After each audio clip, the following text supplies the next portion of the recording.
नमस्कार दोस्तों, पुणे श्लोक 11 शो में आज हमने देखा मालेराव घोड़े से उतर जाता है और सैनिक जो उसके चारों तरफ खड़े होते हैं अपने अपने भारी तलवारें रख देते हैं, उसे पकड़ लेते हैं और देवी अहिल्या ऊपर खड़ी होती है।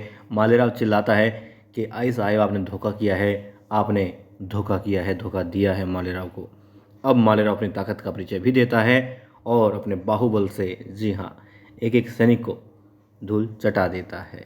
अब देख करके उसे सैनिकों से लड़ते हुए गंगूबा आते हैं और गंगूबा के आने से पहले गुनुजी और द्वारका भी आराम से इत्मीनान से खुश होकर के चीज़ें देख रहे होते हैं। अब मैना और मुक्ता भी देखती है, वो भी घबरा जाती हैं, लेकिन देवी अहिल्या देख रही होती है कि मालेराव क्या कर रहा है। और गंगूबा आते हैं, कहते हैं राजकुमार राजकुमार मालेराव रुकिए, क्या कर रहे हैं आप? क्योंकि उन्हें लगता है कि मालेराव अपने ही सैनिकों को पीट रहा है, मार रहा है बिना किसी वजह के। उन्हें ज्ञात नहीं होता कि मालेराव बाहर जाना चाहता है और रास्ते बंद कर दिए गए हैं। खैर, अब जैसे ही गंगूबा आते हैं, मालेराव सैनिकों को धराशायी करने के बाद में अपना मुक्का गंगूबा की तरफ भी कर देता है और गंगूबा तुरंत प्रभाव से अपनी तलवार मयान से आधी निकाल लेते हैं। मालेराव रुक जाता है, अपना हाथ नीचे कर लेता है और भाव भंगिमाएँ भी अब थोड़ी विनम्रता वाली आ जाती हैं। गंगूबा तलवार को वापस मयान में कर लेते हैं। फिर देखते हैं कि देवी अहिल्या यानी कि मालेराव कहाँ देख रहा है? देवी अहिल्या जो कि ऊपर है वहाँ देख रहा है। देवी अहिल्या को देखते हैं, मालेराव की तरफ देखते हुए गंगूबा समझ जाते हैं कि देवी अहिल्या की देख रेख में सारा कुछ हो रहा है। होना चाहिए नहीं होना चाहिए अलग बात है, मगर देवी अहिल्या को सब ज्ञात है, इसलिए वो वहाँ से चले जाते हैं मल्हार राव सूबेदार जी की तरफ। अब द्वारका और गुनु जी बहुत मुस्कुराते हैं और चले जाते हैं। और जी हाँ, अब मल्हार राव सूबेदार जी को दिखाते हैं जो कि बहुत अस्वस्थ नज़र आ रहे थे। वो तुम्हारे साहिब उन्हें औषधि दे रही होती हैं, पानी पिला रही होती हैं और वो व्याकुल हो रहे होते हैं। किस लिए? अपने मालवा के लिए। वो कहते हैं ये युद्ध रोकना ही होगा, ये तूफान रोकना ही होगा, अनर्थ हो जाएगा, ये हो जाएगा, वो हो जाएगा, बहुत परेशान होते हैं। अब जी हाँ, अब गंगूबा भी आ जाते हैं और देखते हैं कि तबीयत ठीक नहीं है। मगर जिस तरीके से गौतमाबाई साहिब के सामने मल्हार राव सूबेदार जी व्यवहार कर रहे थे, बातें कर रहे थे, उस तरीके से मल्हार राव सूबेदार जी से कहते हैं गंगूबा कि हाँ, ये तूफान रोकना ही होगा, इसे रोकेंगे। अब गौतमाबाई साहिब कहते हैं कि केसर केसर सही है, वो गलत नहीं है। अब गंगूबा कहते हैं सवाल इस बात का रानी साहिब है ही नहीं कि कौन गलत है कौन सही है, किस में क्या कमी है। सवाल मालवा की गद्दी का है, मालवा के भविष्य का है। इसलिए कुछ भी करके मालेराव को रोकना ही होगा और उसे लायक एक राजा की तरह जो होना चाहिए राजा, वो बनाना ही होगा। भावी राजा के गुण सारे उसके अंदर लाने ही होंगे, कुछ भी करके। बस अब वो वहाँ से चले जाते हैं, तबीयत और ज़्यादा ख़राब हो जाती है। अब मालेराव होलकर आता है मल्हार राव सूबेदार जी की तरफ और कहता है, कहता नहीं कुछ भी, आरोप पर आरोप लगाता है कि उसे नज़रबंद कर दिया गया और आपका न्याय ये है, आप एक लड़की से, एक छोटी सी लड़की से उसके निश्चल प्रेम से हार गए। आपका न्याय, आपका दंड विधान सब देख लिया, सब ढकोसला है। उस लड़की ने आपकी पोल खोल दी, अच्छा हुआ, देख लिया कैसा आप न्याय करते हैं, कैसा शासन करते हैं और कैसा आपका दंड विधान है। सब कुछ गलत ही गलत है, फ्रेब है सब कुछ, दिखावा था, छलावा था, आपका अच्छा होना, आपका न्याय प्रिय होना। अब मल्हार साहब सूबेदार जी से चुप होने की कहते हैं, उसे शांत होकर के उनकी बात सुनने ही कहते हैं। गौतमबाई साहिब भी कहती हैं कि शांत हो जाओ, तुम्हारे आजूबा की तबीयत ख़राब हो रही है।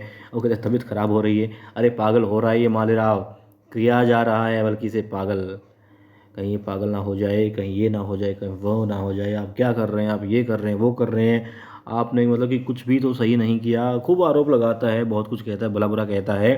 अब आ जाती है देवी अहिल्या और एक जोर का करारा सा थप्पड़ लगाती है, फिर लगाती है, फिर लगाती है और बाल हवा में कभी इधर उड़ते हैं, कभी उधर उड़ते हैं मालेराव के, गर्दन कभी इधर कभी इधर। मज़ा आ गया सच में, ये काम बहुत पहले से बहुत बार हो जाने चाहिए थे। खैर अब हो गए। अब मालेराव को सुनाती हैं, समझाती हैं कि तुम्हारे दादाजी की तबीयत एक तो ख़राब हो रही है, तुम्हें वो देखना चाहिए, तुम नहीं देख रहे हो। दूसरा जो तुम आरोप लगा रहे हो इनके ऊपर कि केसर को यहाँ से हटा दिया गया है, कहीं और भेज दिया गया है, तो ये योजना, ये कार्य तुम्हारे दादाजी का नहीं बल्कि देवी अहिल्या कहती उनका है और जानबूझकर सोच समझ कर ये सब किया गया है। बताओ तुम्हें अब क्या कहना है? और कहती है माफ़ी मांगो अपने दादाजी से। वो माफ़ी नहीं मांगता। देवी अहिल्या कहती है माफ़ी तो मांगनी पड़ेगी, मगर वो माफ़ी नहीं मांगता और वहाँ से चला जाता है ये कहते हुए कि ये सही नहीं हो रहा है और वो जो चाहता है कर कर रहेगा, कोई उसे नहीं रोक पाएगा। ठीक है, वो चला जाता है और वहाँ बेचारे, जी हाँ, गुन्नू जी का बुरा हाल हो रहा होता है। क्यों? नए नए षड्यंत्र सोचने में लगे हुए हैं। दिमाग तो आखिर चलाना पड़ता है, कितना चलाएंगे। खैर, अब दिखाते हैं केसर। केसर अपने घर में होती है, अपने कक्ष में बैठी होती है, याद कर रही होती है मालेराव की बातें, देवी अहिल्या की बातें, किस तरीके से मालेराव ने केसर के लिए अपनी राजगद्दी को छोड़ने का, जी हाँ, प्रण ले लिया, कसम कर ली। और फिर देवी अहिल्या ने किस तरीके से कहा केसर से कि मालेराव को राजकुमार रहने दो, राजा बनने दो, तुम अभी जाओ, फिर देखते हैं। और वो आ गई। अब आ जाते हैं उसके पास में सैनिक भी, और वो देखती है कौन है, बताते हैं कि देवी अहिल्या ने भेजा है और तुम्हें यहाँ से कहीं और जाना होगा सुरक्षित स्थान पर। फिर वो कहती है कि आई साहब ने तो मुझे यहाँ रहने के लिए कहा है। कहते नहीं, यहाँ नहीं, चलो। ठीक है, सोचती है कि आई साहब ने कहा है तो चल पड़ती हूँ। चल पड़ती है और जी हाँ, कहाँ पहुँच जाती है, जंगल में होती है। मन में ध्वन था कि ये आई साहब यानी देवी अहिल्या के आदमी हैं या कोई और है, देवी अहिल्या ने ही भेजा है या कि नहीं, या क्या हो सकता है। मन में घबराहट बढ़ रही थी और संशय के बादल छा रहे थे। अब वो रुकती और कहती कि नहीं, उसे उसके घर जाना है। वो कहते हैं तुम देवी अहिल्या के आदेश की अवहेलना कर रही हो। कहते नहीं, आदेश तो मान रही हूँ, बस एक बार घर जा कर के आना है और जो आई साहब कहेंगी वो तो मैं करूँगी ही। ठीक है, यानी कि वो बता देंगी क्या चाहती हैं, क्या करना है तो वो कर देगी। अब घर के लिए दौड़ पड़ती है। सैनिक पीछे भी, जी हाँ, चल देते हैं। कोई बात नहीं, रास्ते अपना काम कर देंगे।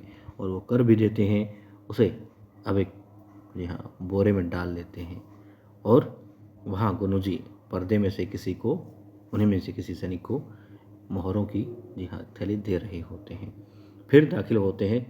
सासूबाई कहाँ आप? सासूबाई कक्ष में। और फिर बताते हैं कि सासू भाई अब क्या करेंगे, मालेराव तो कहीं जा आ ही नहीं सकता, उसे तो नज़रबंद कर दिया गया है और देवी अहिल्या ने अपने सैनिक भी उसके पास में सुरक्षा के लिए छोड़ रखे हैं, पहरे पर लगा रखे हैं, क्या करें।